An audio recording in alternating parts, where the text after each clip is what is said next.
So hello everyone. तो इस video में हम जो रेमेडी पढ़ने वाले हैं उसका नाम है एकोनाइट नेपेलिस। तो इस वीडियो को सबसे पहले मैं वर्ड टू वर्ड समझाऊंगी, क्योंकि मैंने भी जब ये रेमेडीज़ फर्स्ट टाइम पढ़ी थी तो मुझे काफ़ी प्रॉब्लम आई थी। तो हम इस रेमेडी को सबसे पहले तो वर्ड टू वर्ड देखेंगे और लास्ट में मैं तुम्हें इसे याद करने की एक ट्रिक भी बताऊंगी, जिसकी वजह से तुम जब भी इस रेमेडी को रिवाइज करोगे या दोबारा से एक रीडिंग लगाओगे तो तुम्हारे दिमाग में चीज़ें आएंगी और तुम रिलेट कर पाओगे, क्योंकि मटेरियल एक बहुत ही वर्सेटाइल टॉपिक है और एक बार पढ़ने के बाद उसे भूल जाते हैं। तो कांस्टेंट रिवीजन के साथ साथ तुम्हें एक स्ट्रैटेजी भी बना के चलना पड़ेगा मटेरियल पढ़ने के लिए, ताकि तुम उसके सारे सिम्टम्स याद रख सको। तो स्टार्ट करने से पहले इसका कॉमन नेम काफ़ी इंपॉर्टेंट है, जो कि है मॉन्क्स हुड, और इसकी फैमिली हो गई रेननक्यूलेसी। इसे कैसे याद रखेंगे मैं बताऊंगी, पर at the end of this video. तो सबसे पहले हम इसका कॉन्स्टिट्यूशन देखते हैं। अगर तुम्हें इन वर्ड्स का मतलब नहीं पता, constitution, mental general, physical general, तो पहले जाके अपने बेसिक्स क्लियर करो। अब पहले हम कॉन्स्टिट्यूशन देखेंगे। तो it is generally indicated in acute और रीसेंट केसेस, मतलब it is not for chronic cases जो अभी अभी। एक्यूट मतलब क्या होता है? जिनका ऑनसेट सडन होता है, एकदम से हुआ, ठीक है, ज़्यादा टाइम नहीं हुआ है। अकरिंग इन यंग पर्सन्स, मतलब ये रेमेडी यंग पर्सन्स के लिए है। स्पेशली किसके लिए है? गर्ल्स के लिए। अब गर्ल्स कैसे होती हैं? Full प्लिथोरिक habit. प्लिथोरिक का मतलब क्या होता है? कि ऐसी लड़कियां जो थोड़ी मोटी होंगी, जिनमें बहुत ब्लड रहेगा, ठीक है, उनको देख कर ही पता चलेगा कि इसमें बहुत खून है, ठीक है। Who lead a sedentary life. Sedentary life means हमेशा घर पे रहेंगी, बैठी रहेंगी, फिजिकल एक्सरसाइज कुछ भी नहीं, ठीक है, घर पे हमेशा बैठी रहेंगी, सिडेंट्री लाइफ जिएंगी, या तो ऑफिस में रहेंगी, मतलब बैठने वाला काम। Personals easily affected by atmospheric changes, मतलब ज़रा सा भी मौसम में बदलाव होता है तो इन्हें कुछ ना कुछ बॉडी में चेंजेस दिखने को मिलेंगे। अब क्या चेंजेस होंगे आगे देखेंगे।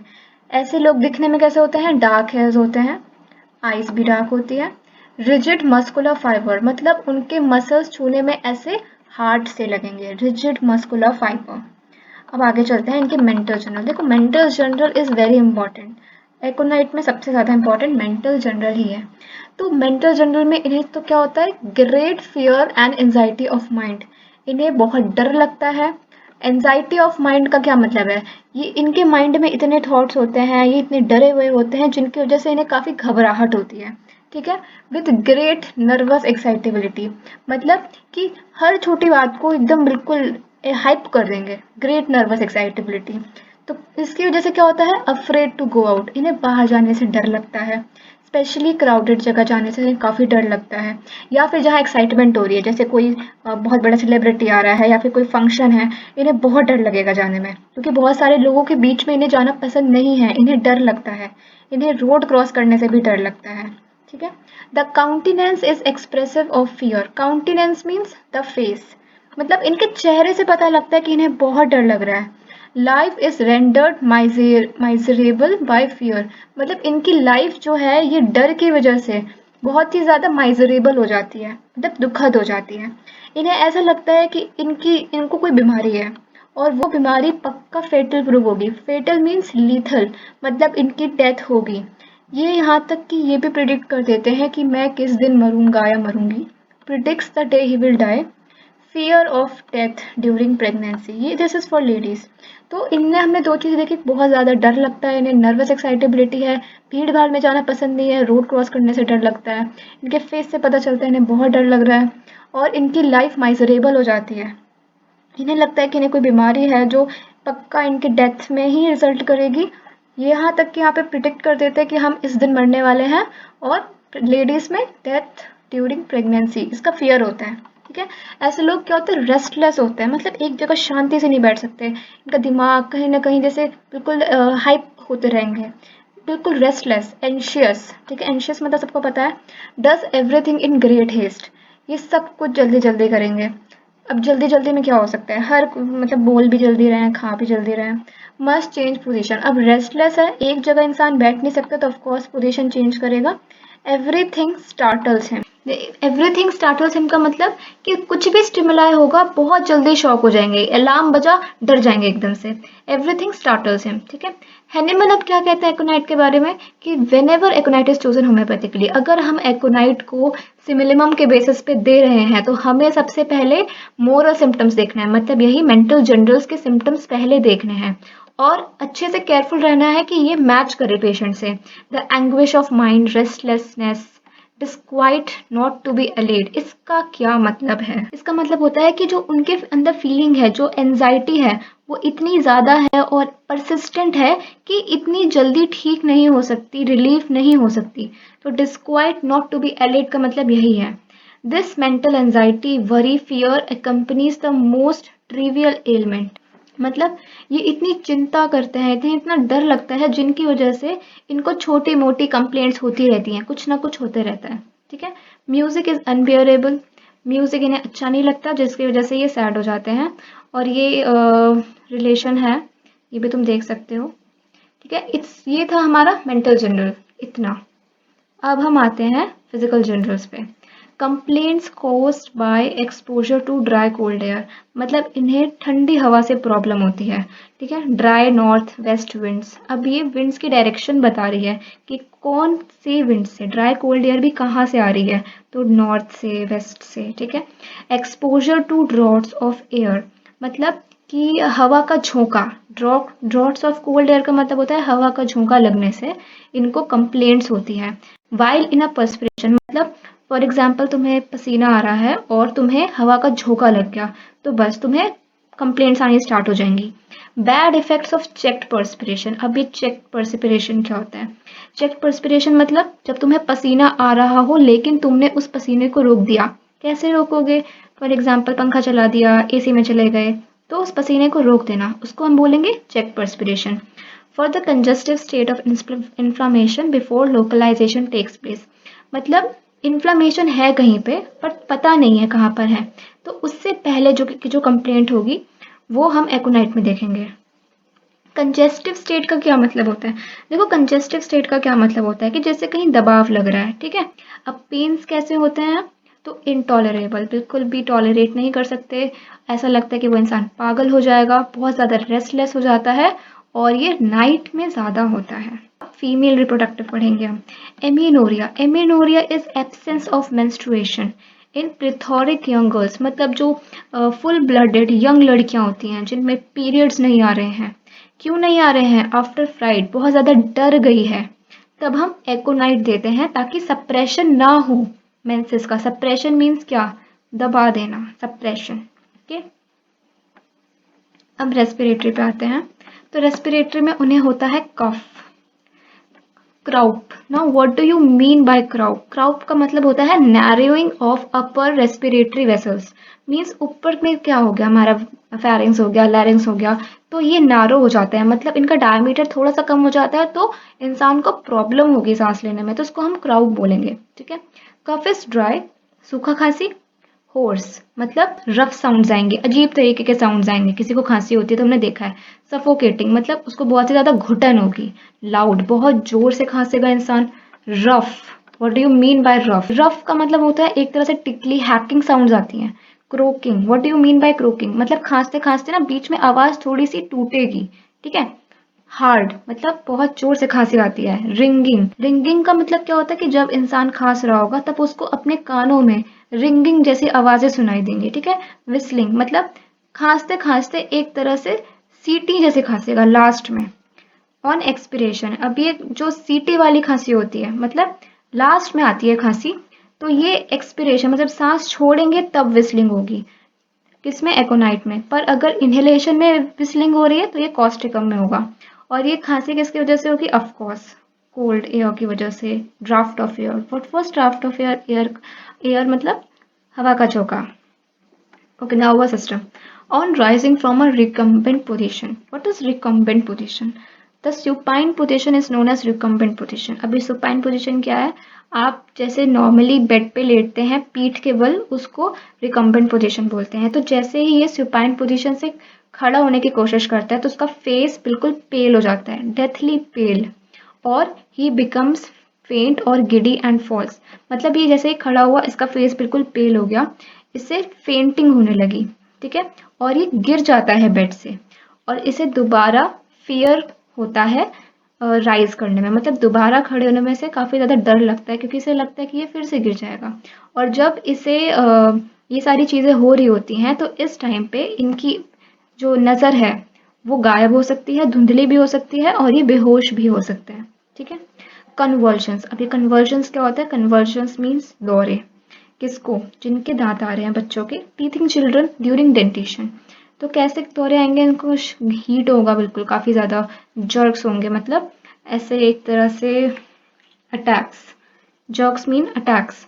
ट्विचेस ऑफ सिंगल मसल, मतलब इनके जो मसल्स होंगे, कहाँ? टीथ वाले रीजन में जो मसल्स होंगे उसमें ऐसे खिंचाव सा होगा बिल्कुल। चाइल्ड ग्नॉज इट्स फिस्ट, मतलब जो बच्चा है वो अपना जो फिस्ट है, मतलब अपनी मुट्ठी है, वो तेज दबाएगा। फ्रेट्स एंड स्क्रीम, चिल्लाएगा बहुत ज़्यादा। उसकी स्किन होगी हॉट एंड ड्राई, और बहुत तेज बुखार आएगा। तो जो छोटे बच्चे डेंटिशन के टाइम पे जिन्हें कन्वर्जन्स आ रहे हैं और हाई फीवर है, उसके लिए हम एकोनाइट दे सकते हैं, पर मोरल कैरेक्टर्स को भी देखना पड़ेगा। अब फीवर आ रहा है, अब फीवर को थोड़ा डिटेल में देखेंगे कि फीवर कैसा है। तो skin is dry and hot, ठीक है। फेस इज रेड और पेल, या फिर ऑल्टरनेट, मतलब कभी पेल है कभी रेड है, alternate.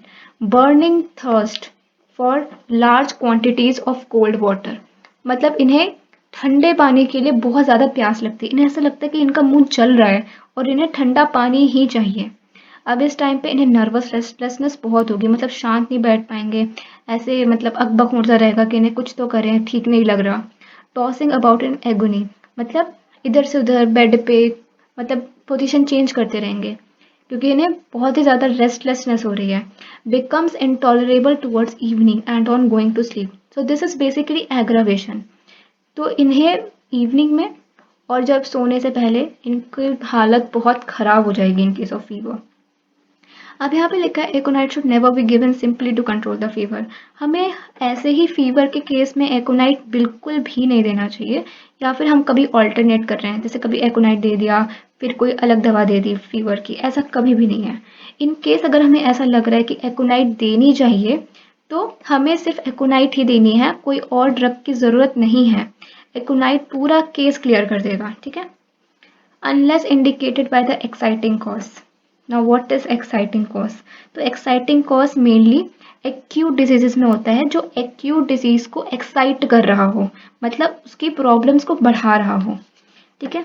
It is always injurious in first stages of typhoid fever, मतलब टाइफाइड फीवर जब स्टार्टिंग में टाइफाइड होता है, हमें उस टाइम एकोनाइट अवॉइड करना चाहिए, ठीक है। बेसिकली यही है। अब मोडालिटीज़ पे आते हैं। व्हाट इज़ मोडालिटीज़, कि कब इनके सिम्टम्स या फिर इनकी कंडीशन बढ़ती है, एग्रावेट होती है। एंड व्हाट इज़ एमेलिएशन, मतलब इन्हें आराम मिलता है। एग्रावेशन कब होता है? इवनिंग में, नाइट में। इनका फीवर इवनिंग में बढ़ जाता है, नाइट में बढ़ जाता है। पेन बहुत ज़्यादा होता है इनको, है ना। वार्म रूम बिल्कुल भी नहीं। Rising from bed, nervous system में बढ़ाता। लाइंग ऑन अफेक्टेड साइड, ठीक है। ये देखा नहीं है पर ये याद रख लो। इन ओपन एयर, इन्हें ओपन एयर में अच्छा लगता है। Now complementary. अब कॉम्प्लीमेंट्री का क्या मतलब है? Complementary is something which will complete the action of the drug, ठीक है। टू कॉफिया, कॉफिया हम दे सकते हैं कब? फीवर में, स्लीपलेसनेस में, या फिर हम आर्निका दे सकते हैं ट्रोमेटिज्म में। सल्फर हम हमेशा दे सकते हैं। Aconite is the acute of sulphur, मतलब कि एक लॉन्ग फॉर्म होता है सल्फर, उसी का एक्यूट हो गया हमारा एकोनाइट, क्योंकि एक्यूट केसेस में एकोनाइट देते हैं। अगर ऐसा ही हमें कुछ देखने को मिलेगा क्रॉनिक केसेस में, तो हम सल्फर के बारे में सोचेंगे। अब मैं तुम्हें बताऊंगी कि तुम्हें ये रेमेडी याद कैसे करनी है। तो देखो, you have to imagine a soldier. एक सोल्जर है जो एक सोल्जर है जो कि बर्फीले पहाड़ों में, ठीक है, अपने देश की रक्षा कर रहा है। तो अब हम सब कुछ सेंस बनाएंगे इससे। तो वो सोल्जर जो है उसको हवा का झोंका लग जाता है, जिसकी वजह से वो बीमार हो जाता है, ठीक है। तो अब क्योंकि गर्ल रेमेडी है, तो थोड़ा सा तुम्हें आउट ऑफ द जाना पड़ेगा गर्ल्स के केसेस में, पर क्योंकि इससे तुम्हें बाकी सारी चीज़ें याद हो जाएंगी। देखो, अब कॉन्स्टिट्यूशन में रीसेंट केसेस हुई है, ठीक है। अब कॉन्स्टिट्यूशन में देखो, for acute and recent cases, तो मान लो ऐसे सोल्जर को कोई प्रॉब्लम हुई है रिसेंटली, और वो यंग पर्सन है सोल्जर, ठीक है। और रेसिडेंट्री लाइफ तो नहीं है, बट इसको थोड़ा याद रख लो, ये गर्ल्स के केसेस में है, ठीक है। वो जो सोल्जर है, उसका कॉन्स्टिट्यूशन ही यही है कि एटमॉस्फेरिक चेंजेस में वो पर्सन काफ़ी जल्दी अफेक्ट हो जाता है, ठीक है। आइज उसकी हेयर डार्क है, इंडियन है फुल, ठीक है। Rigid muscular fibre, of course soldier है तो। अब अब देखो, जो सोल्जर हैं वो लड़ाई करते हैं दुश्मन देशों से, तो उस टाइम पे जो उनके मेंटल सिम्टम्स होंगे वही एकोनाइट को हम रिलेट करेंगे उससे। तो great fear and anxiety of mind, उसे काफ़ी डर लग रहा है, दुश्मन देश हम पे अटैक करने वाला है, नर्वस एक्साइटेबिलिटी है, ठीक है, बाहर जाने से डर लग रहा है उनको अपने कैंप से, ठीक है, बहुत सारे लोगों के बीच में डर लग रहा है कहीं पे हमारे दुश्मन तो नहीं है, टेररिस्ट तो नहीं है। उनका फेस कैसा है, काउंटिनेंस इज एक्सप्रेसिव ऑफ फियर, उनको डर लग रहा है, ठीक है। जो सोल्जर उसको लग रहा है कि मैं मर जाऊंगा शायद, उसको ये भी पता है जिस दिन लड़ाई होगी शायद मैं मर जाऊंगा। ऐसा ऐसा से तुम याद कर सकते हो। रेस्टलेस है, एंशियस है, सब कुछ जल्दी जल्दी कर रहा है क्योंकि बहुत डर लग रहा है उसको, पोजीशन चेंज कर रहा है, ठीक है। हैंडमैन वाला तुम याद रख लेना, यही मेंटल एंजाइटी की वजह से उसको और भी कंप्लेंट्स आ रही हैं, जो कि हो गया हमारा ट्रिवियल एलिमेंट। म्यूजिक इसको बिल्कुल भी पसंद नहीं है, सैड हो जाता है, ठीक है। इससे तुम थोड़ा थोड़ा रिलेट कर लो। अब फिजिकल जनरल पे आते हैं। देखो, वो सोल्जर बेचारा बर्फीली जगह पर है, तो वहाँ पे ऑफ कोर्स ठंडी हवा चलेगी, जिसकी वजह से उसको प्रॉब्लम होगी। अब वो जो सोल्जर है उसने मोटे मोटे कपड़े पहन रखे हैं, जिसकी वजह से उसे अंदर ही अंदर पसीना आ रहा है, तो वो पसीना रोक दिया हवा के झोंके ने, तो जिसकी वजह से उसे प्रॉब्लम स्टार्ट हो रही है, ठीक है, धीरे धीरे। उसका पेन ऐसा है, इंटॉलरेबल है, बहुत रेस्टलेस है, पागल हो रहा है पेन की वजह से, ठीक है, इन्फ्लामेशन हो गया है, पर अभी लोकलाइजेशन पता नहीं है क्योंकि डॉक्टर नहीं है। ऐसे ऐसे तुम याद रख सकते हो। गर्ल्स का तुम थोड़ा सा देख लेना। अब रेस्पिरेटरी सिस्टम देखो, तो उन्हें खांसी हो गई, तो यार हो सकती है ना ठंडी जगह पे खांसी, ठंडा पानी पी लिया, हवा के झोंके से हो गया, खांसी हो गई। तो खांसी के सारे टर्म्स मैंने तुम्हें बता दिया कि करके, ठीक है। नर्वस सिस्टम, अब देखो, ये इसकी कंप्लेंट इतनी बढ़ गई कि ये थोड़ा सा वीक हो गया, ठीक है, डर की वजह से। तो जैसे ये सो के उठता है सुबह, डरा तो वैसे ही रहता है, गिर जाता है, ठीक है, और इसको दोबारा उठने में काफ़ी डर लग रहा है, अनकॉन्शियसनेस हो गई है, ठीक है, इसे दिखना बंद हो गया है जब मतलब ये सुपाइन पोजीशन से उठ रहा था। टीथिंग चिल्ड्रन का भी यार थोड़ा याद रख लेना, ऐसे कि जब वो बच्चा था तो उसके एक बार दांत आया था, तो उसको कन्वर्जन्स आ रहे थे, तो तुम ऐसे याद रख सकते हो। अब फीवर जो है देखो, ये कैसे याद रखोगे तुम, तो ऐसा कर लो कि जैसे मान लो उसकी लड़ाई हो गई दुश्मन देश से, वो काफ़ी ज़्यादा घायल हो गया है, तो उसकी स्किन काफ़ी गर्म हो गई है क्योंकि ऑफ कोर्स गोली वगैरह लगती है, तो और काफ़ी धूप वूप है तो गर्म हो गई उसकी स्किन, जिसकी वजह से उसका फेस रेड हो गया है, ठीक है। उसको बहुत ज़्यादा पानी की प्यास लग रही है, ठंडे पानी की प्यास लग रही है, ठीक है, नर्वस है बहुत ज़्यादा, और उसका पेन बिल्कुल इंटॉलरेबल हो गया है, रात में सोने जा रहा है पर सो नहीं पा रहा है बेचारा, उसको इतनी चोट लग गई है, फीवर आ गया है उसको, ठंडी जगह में है, ऐसे करके तुम याद रख सकते हो, ठीक है। इसी तरह से तुम एग्रावेशन भी याद कर लोगे सब कुछ, ठीक है, और रिलेशंस तुमको थोड़ा रिवाइज करना पड़ेगा तो याद हो जाएगा। So that's it for this remedy. I hope तुम्हें समझ में आया होगा, वर्ड टू वर्ड मैंने समझाने की कोशिश करी है अच्छे से, और इस तरह से अगर तुम एकोनाइट पढ़ोगे तो तुम्हें ये चीज़ ज़्यादा दिनों तक रिटेन रहेगी। So thank you and have a good day. Bye.